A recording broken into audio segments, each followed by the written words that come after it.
नमस्कार दोस्तों, मैं आपका मित्र राजोचन मिश्रा आपका अपने यूट्यूब चैनल विंध्य विधि में स्वागत करता हूं। आज का जो हमारा टॉपिक है वो है सेडेशन लॉ के ऊपर। सुप्रीम कोर्ट में हाल ही ने सेडेशन लॉ को कॉलोनियल लॉ और एनार्किक लॉ कहा है और साथ ही साथ गवर्नमेंट से ये भी पूछा है कि आप इसको अभी तक रिटेन क्यों कर रहे हैं। सुप्रीम कोर्ट में एक पिटीशन फाइल की गई सीजीआई की बेंच जो उस पिटीशन को सुनवाई कर रही है। सुप्रीम कोर्ट ने कहा कि इंडिपेंडेंस के 75 ईयर होने के बावजूद भी आज तक गवर्नमेंट इसको क्यों रिटेन की, जिसकी कोई भी ज़रूरत नहीं है। क्योंकि जब हम democracy, freedom of speech, rights की बात करते हैं तो इस तरह के कानून का होना कोई ज़रूरत नहीं, क्योंकि ये कॉलोनियल और विक्टोरियल लॉ है और ये कहीं ना कहीं लोगों की लिबर्टी को इन्फ्रिंज करते हैं। तो कोर्ट ने गवर्नमेंट से पूछा है कि आप अपना रीज़न सबमिट करिए कि आप इसको रिटेन क्यों किए हुए हैं। अब इज़ इट नेसेसरी, क्या ये नेसेसरी है? एन.वी. रमन्ना साहब ने कहा कि सेडेशन लॉ जो है मैक्सिमम टाइम गवर्नमेंट ने लिबर्टी को क्रैश करने के लिए यूज़ किया है। और आप इसका हिस्टोरिकल पास्ट भी देखिए तो अंग्रेज़ों ने ये कानून लाया था ताकि हम इंडियन नेशनल मूवमेंट को सप्रेस कर सकें।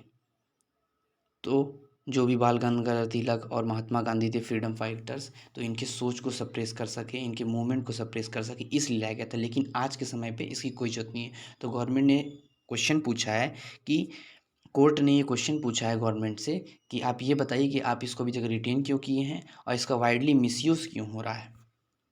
फिर इसका मिसयूज़ करने का section 124A sedition law of IPC, इसका मिसयूज़ क्यों हो रहा है। तो इसमें उन्होंने कहा कि लार्जली मिसयूज़ रही है। तो वही बात हो गई कि एक कारपेंटर को आप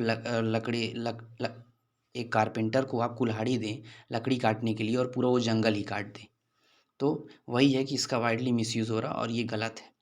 अब हम जानते हैं सेडेशन लॉ है क्या।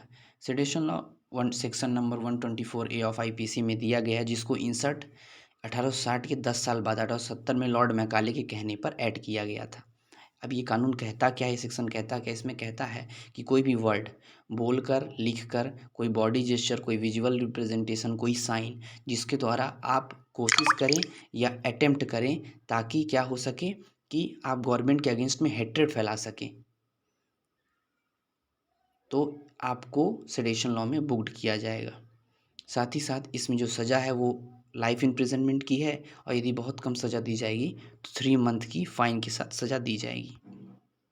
फिर इसमें सीजीआई ने ओपन कोर्ट में ये बात कही कि सेडेशन लॉ जो है वो लोगों के फंडामेंटल राइट्स को इन्फ्रिंज करता है। जैसे कि कितने सारे एक्टिविज़म हैं, जर्नलिस्ट हैं, सोसाइटी के स्टूडेंट्स हैं, सिविल सोसाइटी के मेंबर्स हैं, जिनको बुक कर लिया जाता है अननेसेसरी। इस पर सीजे रमन्ना ने केदारनाथ केस जो था 1962 का, उसको अब रीओपन कर दिया है और रीओपन करके अब बिगिनिंग से उसका डिबेट में रीस्टार्ट होगा और पता किया जाएगा कि सेडेशन लॉ को रहना चाहिए या नहीं रहना चाहिए। केदारनाथ का जो केस है ये 1962 का है।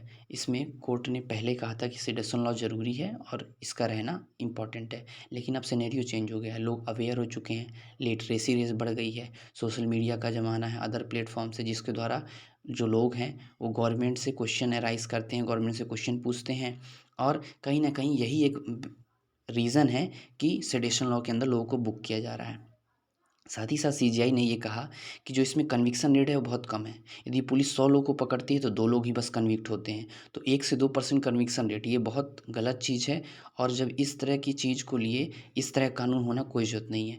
लास्ट में पता चलता है कि स्टेट या पुलिस यही प्रूव नहीं कर पाती कि जिसको हमने पकड़ा है वो इस तरह का काम किया या नहीं किया, वो निर्दोष साबित हो जाता है। तो ये कहीं न कहीं पावर का मिसयूज़ किया जा रहा है और ये गलत है। पावर का मिसयूज़ नहीं होना चाहिए। फिर सुप्रीम कोर्ट में सीजीआई एन.वी. रमन्ना साहब ने कहा कि ये स्टेट लॉ है, बासी है, सड़ा हुआ लॉ है और स्टेट लॉ को अपनी स्टैट्यूट बुक से हटा देना चाहिए, तभी हम लिबर्टी को जस्टिफाई कर सकेंगे। और साथ ही साथ कोर्ट ने अटॉर्नी जनरल को कहा कि आपकी गवर्नमेंट जो है वो स्टेट लॉ को अभी तक रखी हुई है और इसको अब हटाने की ज़रूरत है। सीजे एन.वी. रमन्ना साहब ने कहा कि मैक्सिमम टाइम इसका मिसयूज़ हुआ है, बहुत ही कम ऐसा समय आया है कि जिसमें इस कानून को